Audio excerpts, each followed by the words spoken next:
मैं ये पूछ रहा हूं, चीन में किसी साक्षी की हत्या क्यों नहीं होती? सिंगापुर में कोई साहिल मोहम्मद आके किसी साक्षी को क्यों नहीं मार देता? कोरिया में किसी मोहम्मद साहिल की इतनी हिम्मत क्यों नहीं पड़ती कि वहां के किसी साक्षी को मार दे? ये भारत में ही मोहम्मद साहिल साक्षी को क्यों मारता है? जानते हैं क्यों? और कोई ऐसा दिन नहीं गुजरता जब भारत में कहीं ना कहीं एक जगह किसी न किसी साक्षी को या तो लफ्ज़ात में नहीं फंसा लिया जाता, और नहीं अगर फंसती है तो मार नहीं दिया जाता। कमलेश तिवारी के हत्यारों को फांसी हो गई क्या? बादल के हत्यारों को फांसी हो गई क्या? डॉक्टर नारंग के हत्यारों को फांसी हो गई? हिना तलरेजा के हत्यारों को फांसी हो गई? अंकित सक्सेना के हत्यारों को फांसी हो गई? कितने हत्यारों को फांसी हुई? इसके बावजूद फांसी मांग करते रहते। देखते देखते अफगानिस्तान में खत्म हो गए, पाकिस्तान में खत्म हो गए, बांग्लादेश में खत्म हो गए, हिंदुस्तान के 9 राज्यों में खत्म हो गए। भारत के 200 जिलों से पलायन हो रहा है। इसके बावजूद भी अभी जो काम होना चाहिए उसकी मांग करते ही नहीं। टीवी में डिबेट होती है, लेकिन जिहाद का समाधान क्या, उस पर चर्चा नहीं होती। पुलिस रिफॉर्म, जुडिशियल रिफॉर्म करना पड़ेगा जिहाद को रोकना है तो। ये जो विशेष कानून, विशेष दर्जा, विशेष योजना, विशेष जो स्पेशल स्टेटस है, इसको खत्म करना पड़ेगा। ये अल्पसंख्यक बहुसंख्यक का कॉन्सेप्ट खत्म करना पड़ेगा, माइनॉरिटी मेजॉरिटी का कॉन्सेप्ट खत्म करना पड़ेगा। एक 16 साल की बेटी साक्षी, उसको मोहम्मद साहिल ने चाकुओं से गोद के हत्या कर दिया। 30-35 बार चाकू मारने के बाद भी पेट नहीं भरा तो पत्थर से कुचल के, पहले पत्थरबाजी करते थे, अब तो पत्थर से कुचल रहे हैं, सर को कुचल रहे हैं। और इस हत्या के बाद जैसे हमेशा होता आया, ट्विटर पे ट्रेंडिंग हो गई जस्टिस फॉर साक्षी। बहुत सारे लोगों ने फेसबुक पे फोटो शेयर कर दिया, साक्षी को न्याय दो। कैंडल मार्च हो गया, साक्षी के हत्यारों को फांसी दो।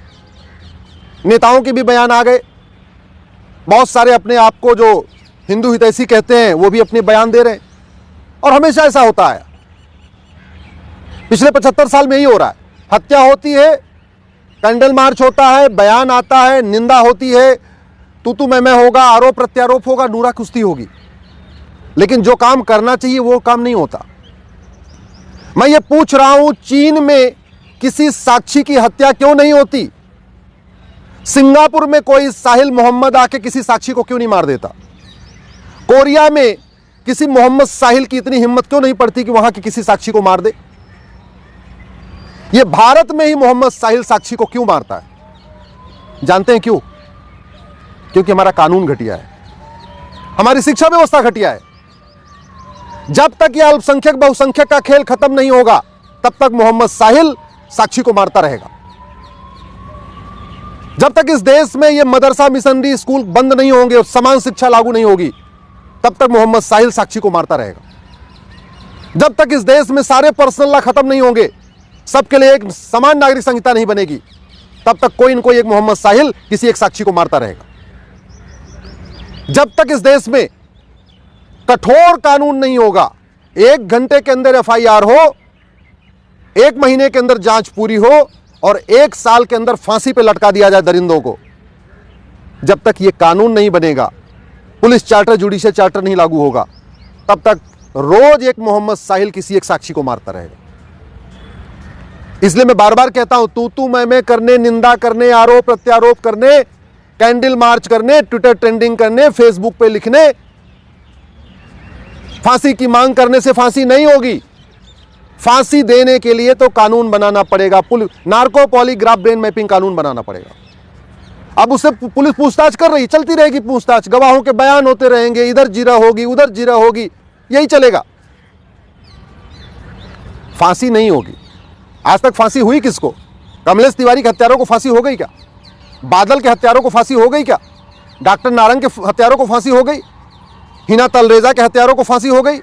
अंकित सक्सेना के हत्यारों को फांसी हो गई? कितने हत्यारों को फांसी हुई? इसके बावजूद फांसी मांग करते रहते। अरे भैया, फांसी की मांग करने से फांसी होनी होती तो अब तक 1000-2000 को फांसी हो गई होती, किसी को नहीं हुई।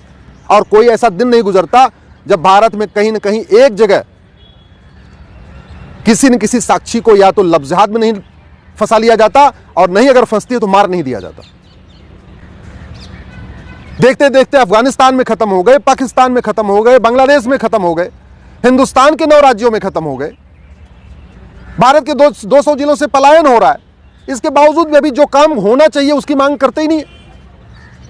टीवी में डिबेट होती है, लेकिन जिहाद का समाधान क्या, उस पर चर्चा नहीं होती। पुलिस रिफॉर्म, जुडिशियल रिफॉर्म करना पड़ेगा जिहाद को रोकना है तो। ये जो विशेष कानून, विशेष दर्जा, विशेष योजना, विशेष जो स्पेशल स्टेटस है, इसको खत्म करना पड़ेगा। ये अल्पसंख्यक बहुसंख्यक का कॉन्सेप्ट खत्म करना पड़ेगा, माइनॉरिटी मेजॉरिटी का कॉन्सेप्ट खत्म करना पड़ेगा। मदरसा मिशनरी स्कूल बंद करना पड़ेगा, गुरुकुल शिक्षा लागू करनी पड़ेगी, वैदिक शिक्षा लागू करनी पड़ेगी, जिससे क्या खाना है क्या नहीं खाना, क्या पढ़ना क्या नहीं पढ़ना, क्या देखना क्या नहीं देखना, क्या सुनना है क्या नहीं सुनना, इस चीज का भाव बच्चे में बचपन में डालना पड़ेगा। ये पर्सनल लॉ खत्म करके समान नागरिक संहिता लागू करना पड़ेगा, तब जाके सबके बीच में प्रेम बढ़ेगा, तब जाके साक्षी बचेगी। ऐसे नहीं बचेगी बतौलेबाजी करने से, भाषणबाजी करने से। घुसपैठियों के खिलाफ फांसी देने का कानून बनाना पड़ेगा, जिहादियों को फांसी देने का कानून बनाना पड़ेगा। और न्यायिक व्यवस्था ठीक हो, न्यायिक व्यवस्था 1 साल के अंदर सजा होना शुरू हो जाए, इसके लिए जुडिशियल चार्टर लागू करना पड़ेगा। मेरा आप लोगों से हाथ जोड़ के निवेदन है, इस वीडियो को घर घर पहुंचाइए, अधिक से अधिक शेयर करिए। बहुत हो गया तू मैं, बहुत हो गया नूरा कुश्ती, बहुत हो गया आरोप प्रत्यारोप। इससे कुछ नहीं होने वाला। न जिहाद रुकेगा, न मजहबी उन्माद रुकेगा, न साक्षी बचेगी। देश को बचाना है, सनातन संस्कृति को बचाना है, तो कानून बनाना पड़ेगा। Police reform, judicial reform, election reform करना पड़ेगा, एजुकेशन रिफॉर्म करना पड़ेगा। इसलिए मेरा आपसे निवेदन है, इस वीडियो को अधिक से अधिक लोगों तक पहुंचाइए। अपने सांसदों को टैग करके ट्वीट करिए, अपने क्षेत्र के विधायकों तक पहुंचाइए, अपने सारे व्हाट्सएप ग्रुप में फैलाइए। लोगों को पता चलना चाहिए कि समाधान कानून बदलना ही है। कानून बदलने से समाधान होगा, अच्छी अच्छी बातें करने से नहीं।